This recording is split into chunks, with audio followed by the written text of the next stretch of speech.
Welcome back to Mindset Hub Tube. Before you rush into another busy day or scroll to the next video, stay with me for a few minutes.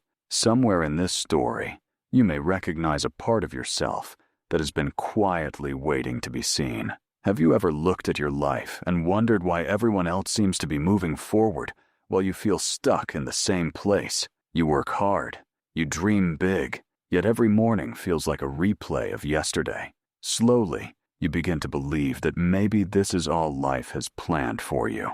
But what if your biggest breakthrough isn't waiting somewhere in the future? What if it's hiding inside a decision you can make today? This is the story of a man who didn't discover a shortcut to success. He discovered something far more valuable: the courage to stop running from himself. Lucas lived in a small apartment above an old bookstore. The ceiling leaked whenever it rained. The walls were plain, and the only decoration in the room was a clock that seemed louder than silence itself. Every morning he woke before sunrise, rode the same crowded bus, sat at the same office desk, and returned home, feeling as though another day had quietly disappeared. His coworkers often talked about promotions, vacations, new cars, and exciting plans. Lucas smiled and congratulated them. But inside he asked himself the same question over and over. When will my life begin? The frightening part wasn't that he didn't know the answer. It was that he had stopped expecting one. One evening, instead of going straight home, Lucas wandered through a quiet park. An elderly gardener was carefully watering flowers, even though dark clouds promised another night of rain. Lucas couldn't help asking, "Why water them now? It looks like the rain will do it for you." The old man smiled without stopping. "Because the flowers don't know the rain is coming." Lucas laughed softly. The gardener continued, "Sometimes we do small things, not because they seem necessary today, but because they become important tomorrow." Those words stayed with Lucas long after he walked away. The next morning, nothing around him had changed. The office was still noisy. His inbox was still full. His salary was still modest. Yet something inside him felt slightly different. For the first time in months, he stopped asking, "Why is my life like this?" Instead, he wondered, "What can I quietly improve today?" It wasn't a dramatic decision. He simply began reading 10 pages every night, instead of spending hours mindlessly scrolling on his phone. After a week, he started taking evening walks. A few days later, he bought an inexpensive sketchbook, something he hadn't touched since high school. His first drawings were terrible: crooked lines, uneven shapes, nothing worth showing anyone. He almost threw the notebook away. Then he remembered the gardener. Small things become important tomorrow. So he kept drawing. Weeks passed. No applause, no sudden talent, just tiny improvements that only he could notice. One Saturday, while sketching in a cafe, a little girl looked over his shoulder. "I like your drawing." Lucas laughed. "It still needs a lot of work." She tilted her head. "So do flowers before they bloom." Her mother apologized for interrupting, but Lucas smiled. "It's okay." As they walked away, he realized something. Children rarely judge beginnings. Only adults expect perfection before they allow themselves to continue. That evening, Lucas opened his old closet and found a dusty wooden toolbox that had belonged to his father. Inside were worn-out chisels, sandpaper, and a small carving knife. As a child, he loved watching his father carve little animals from pieces of wood. After his father's passing, the box had remained untouched for years. Lucas held the knife carefully. It felt less like finding a tool and more like remembering a forgotten part of himself. The first carving looked nothing like the bird he had imagined. The wings were uneven. The beak broke off twice. He stared at the unfinished piece and sighed. Then he placed it on his desk instead of throwing it away. Every evening after work, he spent 30 quiet minutes carving. Some nights, he made progress. Other nights, he simply learned what didn't work. Slowly, the pile of failed attempts grew larger than the successful ones. Surprisingly, that no longer bothered him. Each mistake was becoming a teacher instead of an enemy. Months later, Lucas noticed something unexpected.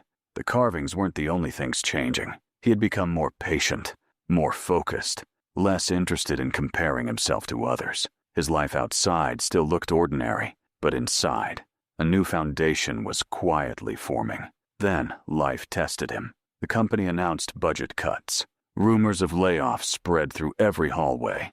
People panicked. Some complained. Others spent entire days imagining the worst. Lucas felt the same fear, but this time, he didn't let it control him. He took out a notebook and wrote one sentence. Whatever happens, I will keep becoming someone I can respect. He couldn't control the company's decision, but he could control who he became while waiting. Days later, he visited the park again. The old gardener was planting tiny trees. Lucas asked, "Do you ever wonder if you'll live long enough to sit in their shade?" The gardener smiled. "I don't plant trees only for myself." He gently pressed soil around the roots. "I plant them because someone, someday, will need shade." Lucas looked at the small tree. It seemed fragile against the wind, yet the gardener treated it as though it already belonged to the future. That conversation changed the way Lucas viewed effort. Not every action pays you immediately. Some rewards arrive quietly, long after the work has been done.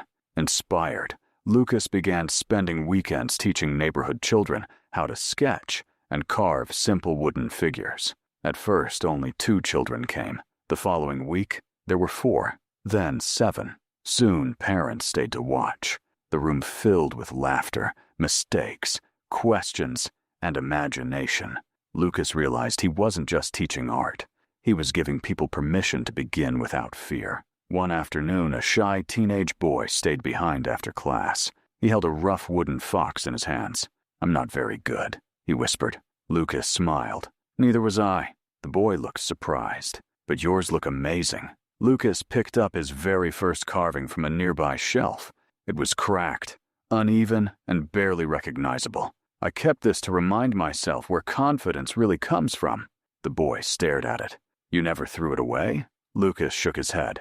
"No, because if I had hidden my beginning, I might have forgotten how far I've come." The boy smiled for the first time that day, and Lucas realized that sometimes people don't need perfect examples. They need honest ones. One crisp autumn morning, Lucas arrived at the community hall earlier than usual. Sunlight slipped through the windows, painting long golden lines across the empty tables. The room was quiet, but it didn't feel lonely anymore. It felt full of possibility. He arranged sheets of paper, sharpened pencils, and placed a few unfinished wooden carvings in the center of the room.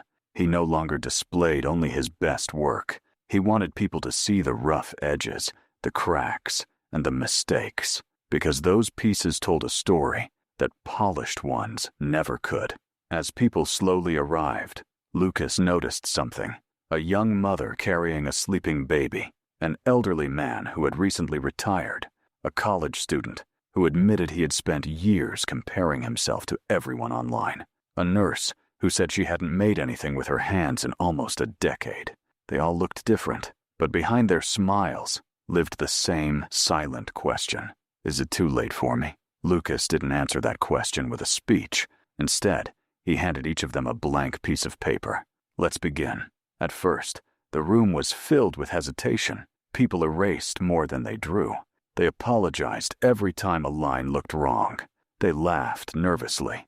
Then something beautiful happened. One person stopped worrying. Another followed. Soon the room echoed with conversation instead of self-criticism. Mistakes became stories. Crooked lines became creative ideas. No one was trying to impress anyone anymore. They were simply creating. At the end of the session, the retired man quietly walked over to Lucas. "My wife passed away 2 years ago," he said. "I haven't felt excited about anything since." He looked down at the small wooden bird he had carved.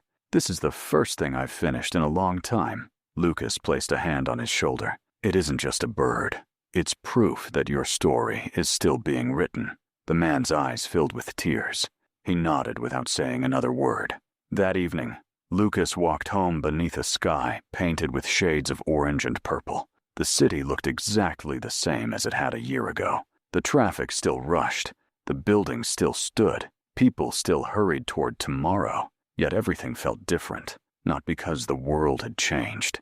Because he had. He remembered the version of himself who once believed happiness would arrive after achieving something extraordinary. Now he understood that peace had quietly entered his life through ordinary moments, through showing up, through trying again, through keeping promises no one else even knew he had made. A few weeks later, Lucas received a letter from the community center.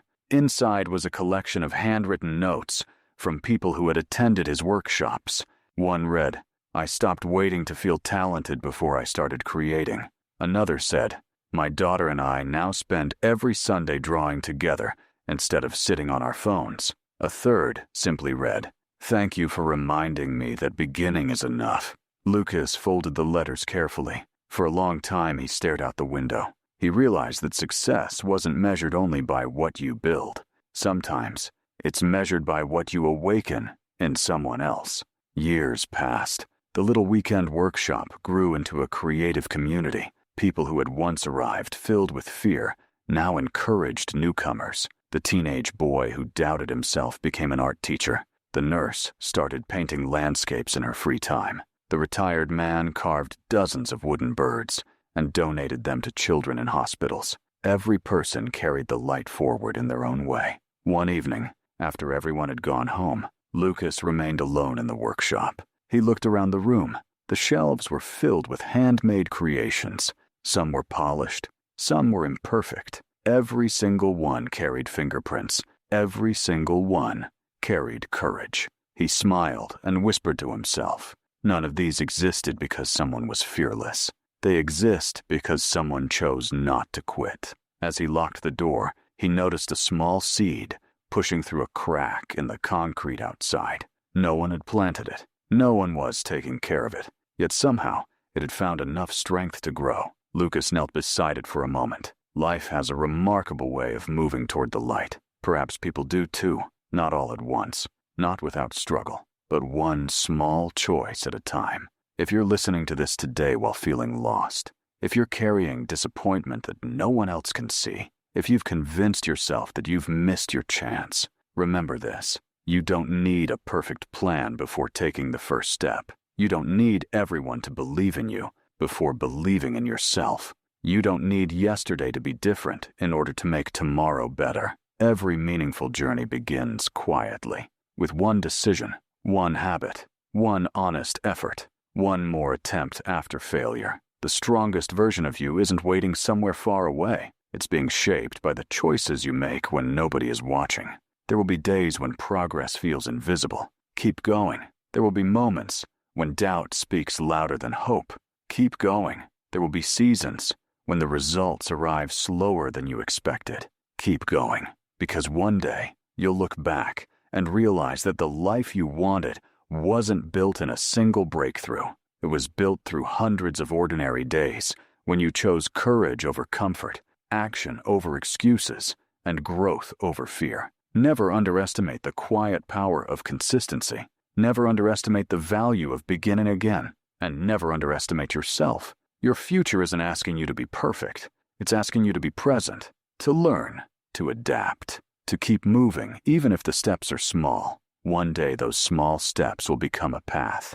That path will become a journey. And that journey will become the story that inspires someone else to believe in their own. Thank you for spending these moments with us on Mindset Hub Tube. If this story touched your heart, don't let the feeling end here. Take one small action today that your future self will be proud of. If you enjoyed this video, please like, subscribe to Mindset Hub Tube, and share it with someone who needs a reminder that it's never too late to begin. And before you go, tell us in the comments, what is one small step you're choosing to take after listening to this story? Until next time, keep believing, keep growing, and remember, the life you dream about doesn't begin someday. It begins with the choice you make today.